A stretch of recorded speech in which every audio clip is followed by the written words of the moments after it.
You're listening to Behind the Wheels with Doug Mason, Dave Walters, and Mike Yeagley. This is a show where we talk about heavy truck and medium-duty axle ends. Doug, Dave, and Mike bring close to 100 years of experience and expertise in the transportation business. Join us once a month to learn new things about axle ends. Sponsored by Alcoa Wheels, the global leader in aluminum wheel innovation. Welcome to Behind the Wheels. This is Mike Yeagley. Dave Walters. And Doug Mason here. So we're going to have this first episode where we're going to focus on wheel-offs. Wheel-offs are a huge industry interest. And so let's just start off with, Dave, what is a wheel-off? There's really two types that we can talk about, but today we're going to focus on more of one. But the two types are really when the dual sets, when you have a bearing failure, a hub failure, and the wheels come off as a dual. The other one will be where the nuts or the studs, break or lose tension, and the wheels will basically come off. So there's really two types, and we're focused today just mainly on the wheels falling off the hub. So we've all seen wheel-offs, plenty of videos online with wheel-offs. Has anybody here had real-world experience with a wheel-off? Yeah, I think it's good to tell a story about when I first started with the industry in the heavy truck industry.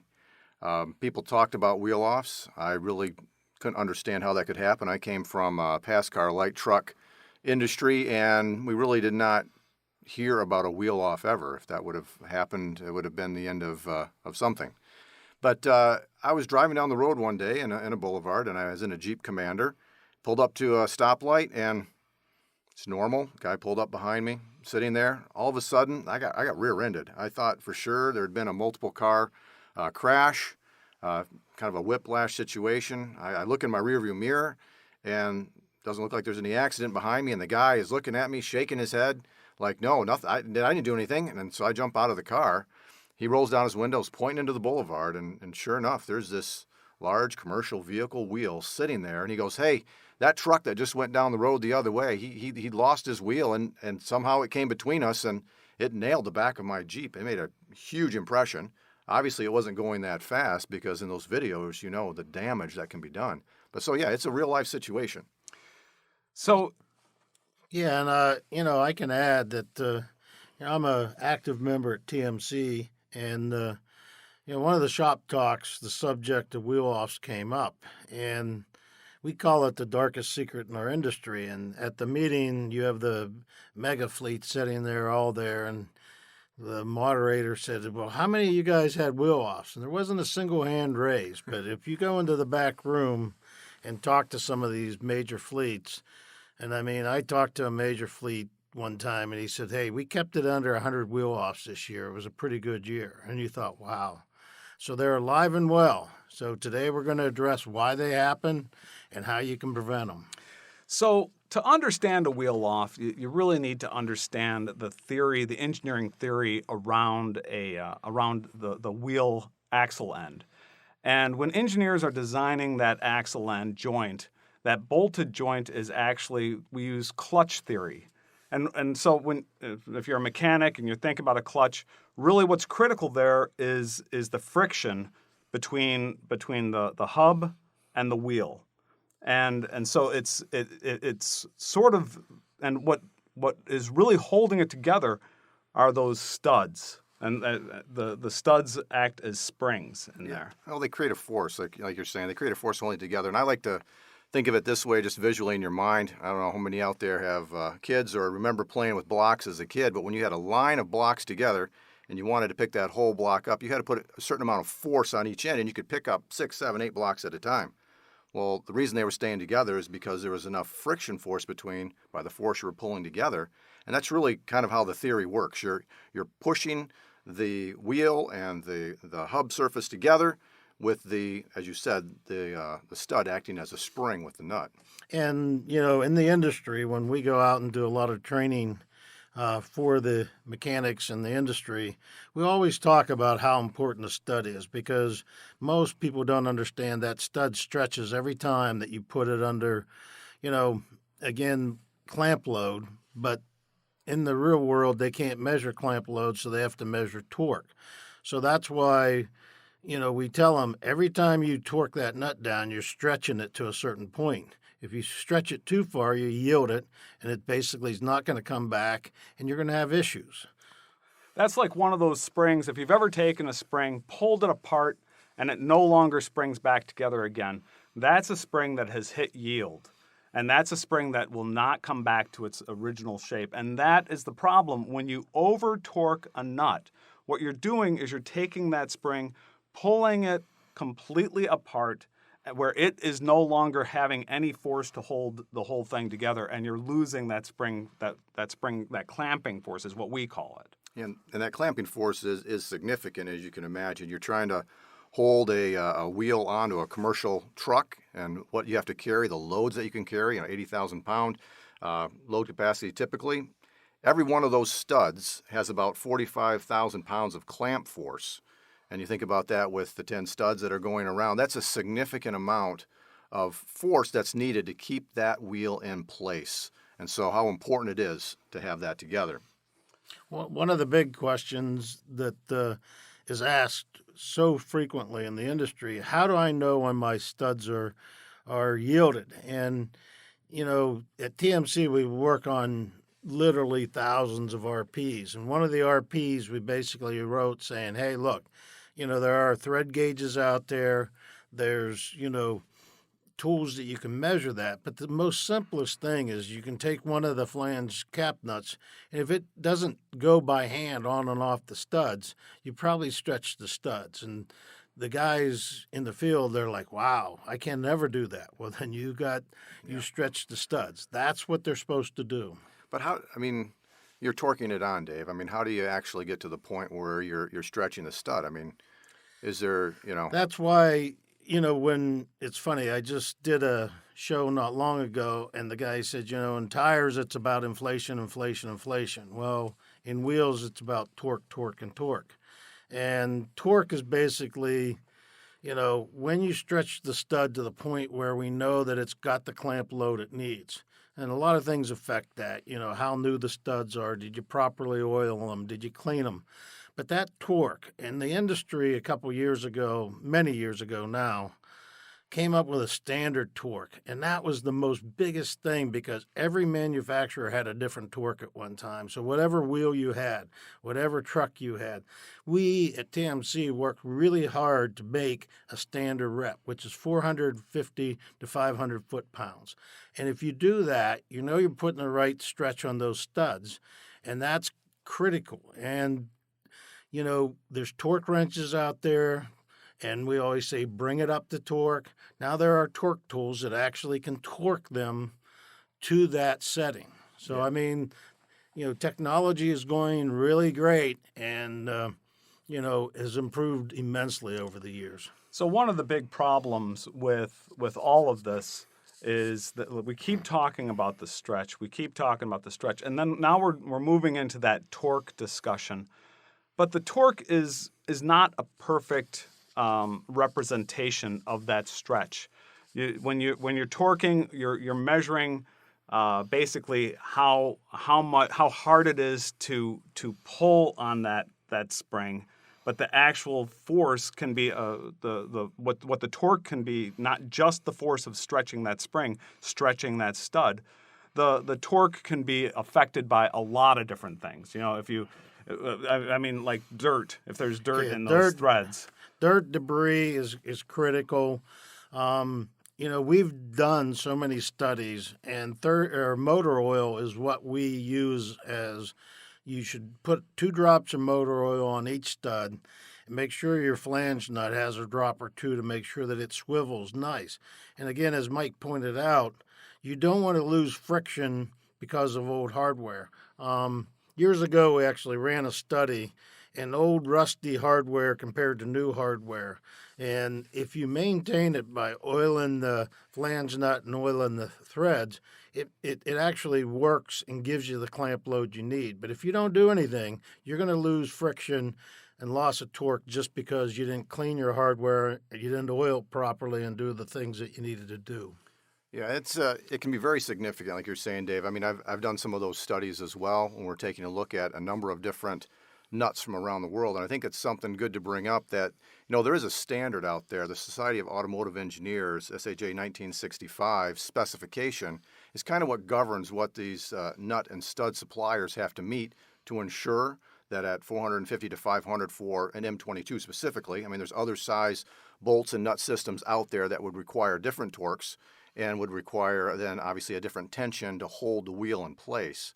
But as you're saying, we took examples of studs and nuts that came straight out of the field, performed that test, and they did not meet the requirements because you're eating up all of that torque being put in there isn't going into stretch, it's going into the friction forces, it's the forcing it down. And I liken it to if you're going out to the garage and you pull a bolt out and you're trying to put something together, it's an old bolt, kind of rusty, and you start putting it on and you got it as tight as you can get, hand tight, but you're not even close to getting the joint done. That's really kind of what's happening. You're using all that energy and you're not creating any type of tension on that stud. So in that case, if you're measuring that torque as you're tightening that up on that rusty nut, with that rusty stud, what you're going to do is you're going to be reading that 500 foot-pounds on an M22.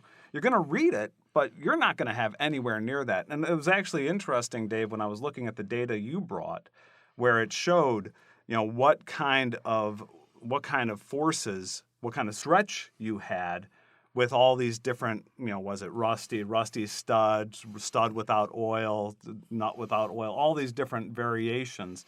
And what was great was the way your study showed that it was oil. Oil really made a huge difference. Even with a rusty stud, you clean off the crud and you put a little bit of oil on there.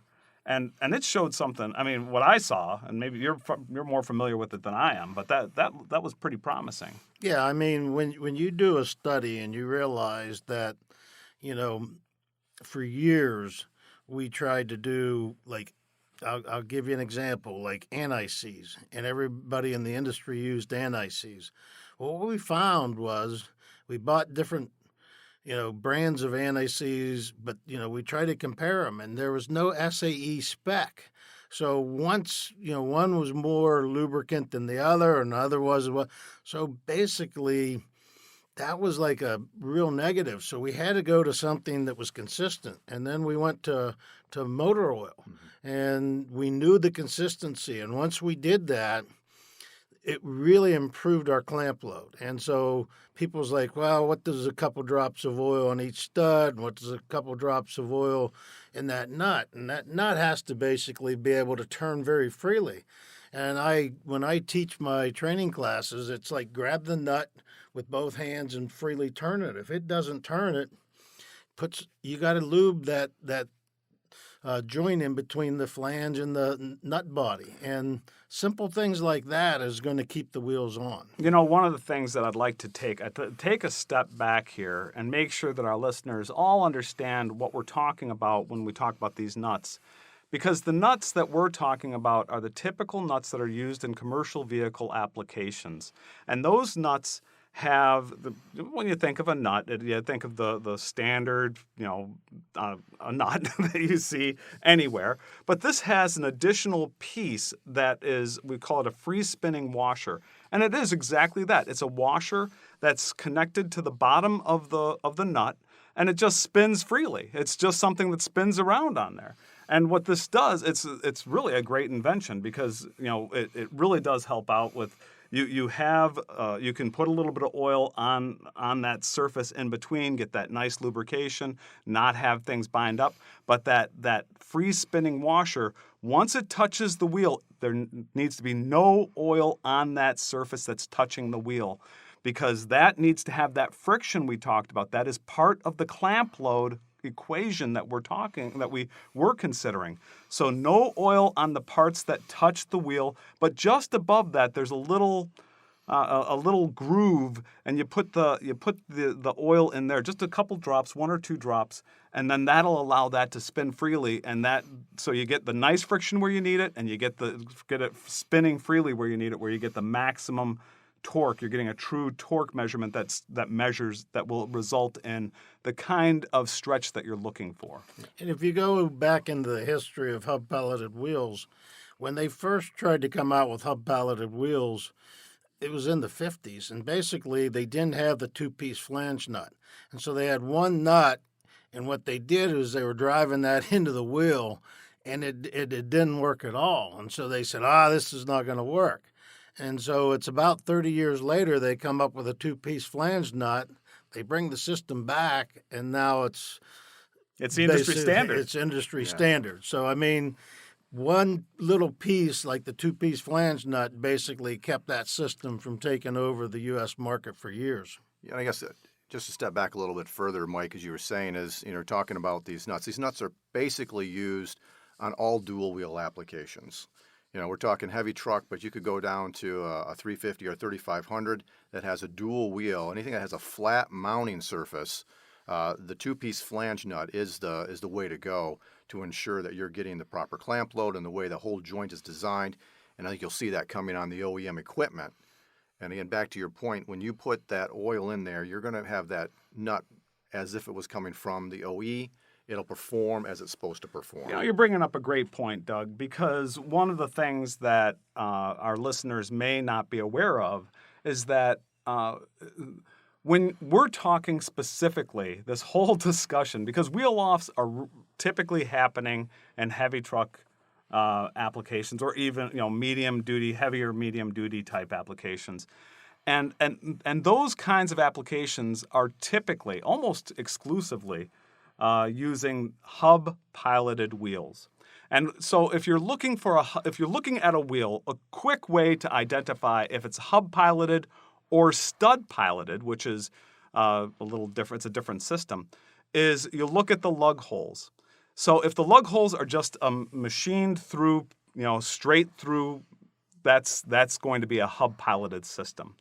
If there's a shape around that, either a cone shape or a sphere shape, something that the nut sort of settles into and goes where the nut has either a cone shape, and that goes into that wheel, that's going to be a stud piloted. The stud piloted stuff you're going to see on automotive. If you look at your automotive applications, if you go out and look at your vehicle, you're going to see a cone, or typically a cone system in North America. Correct. Yeah. But what we're talking about are those heavier applications where it's this hub-piloted system, and we'll probably spend a whole episode talking about hub-piloted because there's a lot more to it than that. But I just wanted to make sure everybody understood what we were talking about because wheel-offs are going to be these heavier applications, commercial vehicle, and those commercial vehicle applications are going to be typically hub-piloted. One thing I'll throw in is here we're talking about how important the fasteners are, and you got to stress that there are counterfeit fasteners out there, and counterfeit fasteners in our industry is alive and well. If they are marked 10.9, that means they are grade 8, and it's great. And if they're marked that, they have to be that. If there's no marking on your hardware, you got to be suspect, because quality fasteners, we talk about the studs and nuts a lot, and that's so important. And you could do everything right, but if you don't have good fasteners to start with, it's not going to work. So, we really try to teach people, buy quality fasteners, clean them, put the right torque on them. A couple years ago, we wrote an RP saying, there used to be a retorque. Well, now you can run 5 miles, run around after you first torque them, come back to the shop, check them again, and you might never have to retorque them wheels for the whole life of the vehicle if you do it correctly. So, that's saving fleets a lot of time and money by writing that one RP. One company told me it saved them $250,000 a year getting away from torque checks, because doing it right the first time, buying quality fasteners, cleaning, oiling, torquing, if you do all that right, you won't have wheel offs. You don't have to do the retorques if you follow your procedures. It's just a great thing to get rid of that process. Yeah, and just to follow up on that, Dave, again from the lab side, we want to make sure that we understand exactly how fasteners are working, and we've done quite a bit of testing, and we've brought in a number of different nuts that are out on the market, and there is a wide range of what you will actually achieve, and when they have the markings on them, like you said, and many of them will have actually the torque that they are expecting, 450, 500 foot-pounds on them as well. So take a look at the nut, make sure it is a high-quality nut, and know that if there's no markings or no information, it may not hold the tension that you want in place. I'd like to take a minute here and go a little bit more. We've talked about lubrication, but I want to go a little bit more deeply into that. I was talking to a friend of mine, and he was telling me that he ran into a fleet. They were having all sorts of trouble. He visited their site, and he looked at their nuts, and it looked like they just coated the whole nut in lubricant. It was like they just took the nut, they threw it into a bucket of oil or something, and they pulled it out, and now they're having problems with torque, and that either one of you guys, Dave, you probably have the most experience. I mean, we all know what we're thinking, but why don't you talk a little bit about that? Yeah, I mean, when you tell people, anytime you get any type of lubricant on the faces of that flange nut, the faces of the wheel, face of the hub, any of that stuff is going to cause not to get the correct torque. So it is critical. It is critical to have no oil or lubricant on your faces of the wheel, nuts, hub when you put this system together. And just, I guess, to follow up on that, so that you can understand what this is, you can take a look at service manuals for some of the major wheel suppliers, and in that'll show you specifically where to place the oil, and again, how much oil to put in each location, so that you can have a visual representation of that if you want to take a look at it. You can probably find that online as well. Typically, at least what the Alcoa wheels manual says, 2 drops here, two drops on the stud, 2 drops, 1 or 2 drops in the freeze, and that's it. More is not better. No. More, some people, it's sort of like, well, if 2 drops is good, 10 drops is better, and a whole bucket is the best. And that's not true. You need just a couple of drops here, a couple of drops there, and everything's going to work out great. Because you really want to maintain that friction. You want the friction in the right places. You want the friction on the hub, on the wheel face, and on that surface of the nut that touches the wheel. And as Mike brought up, that's true in torque too. We call this in our industry the good and tight method, where these guys take the 1-inch gun, they run these nuts down, they take a torque wrench, they go click, click, click, and they say life's good. All you know is you torque that thing 500 pounds or more. I was actually at a transit company, and the guy's so proud that he did everything right. We found out that he torqued those nuts to about 1,100 foot-pounds. And he basically ruined every stud in the whole assembly. And that is common. The industry, as we say, they're tighter, better. No, it's not. There's a specific torque that you need. And as I go out and tell people that and show them, they understand the spring.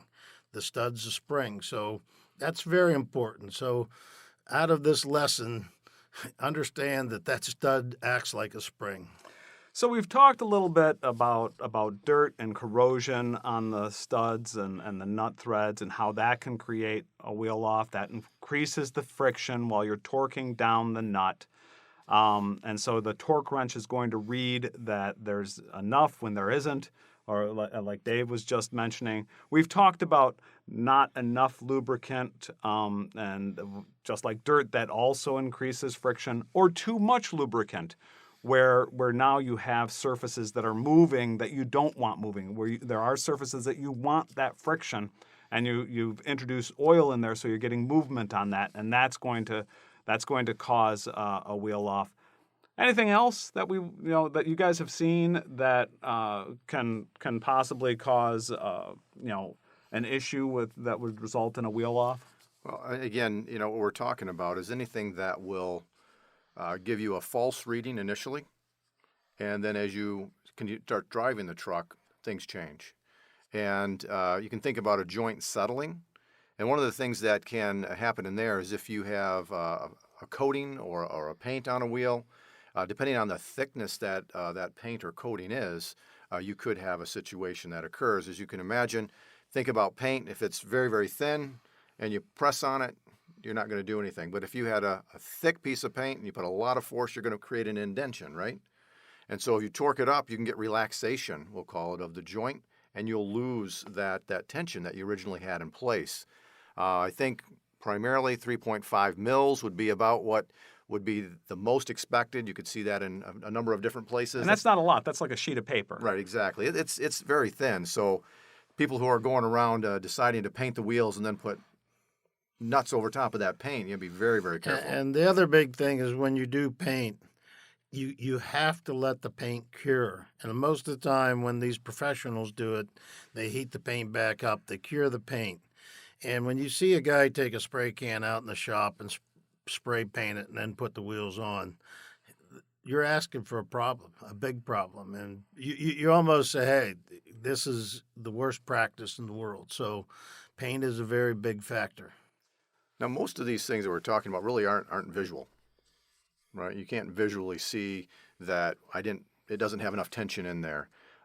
Is there a way that you can tell when you're going down the road if you might have a possible issue?